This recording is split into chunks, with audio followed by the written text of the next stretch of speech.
Trillanes, dyan po sa isang palengke kung saan po ay pinagkaguluhan po siya ng napakaraming tao.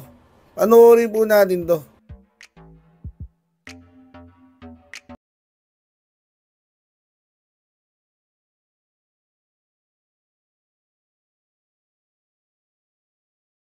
Tanggalin natin yung sounds, mga kabayan. Mga kabayan, pinagkakaguluhan po siya, mga kabayan. Nagkakagulo po si Mr. Trillanes. Sino po nagkakagulo sa kanya, mga kabayan? Mga langaw po. Diyan po sa palengke, nilangaw po si Mr. Trillanes, mga kabayan.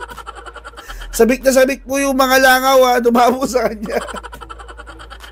Ewan tayo, dumabalihan mo. Halos hindi mo mahulugan ng karayom. Ha? Sa sobrang dami po ng tao na nagkagulo po kay Mr. Trillanes. To?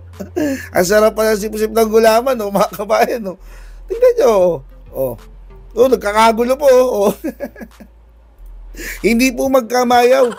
Mga kabayan, hindi po magkamayaw nang makita, hindi po magkamayaw yung mga tao dyan sa palengke, ha. Nang makita po nila si Mr. Trillanes na bumibili po ng palamig. Ha? Dahil sa sobrang sikat po, no.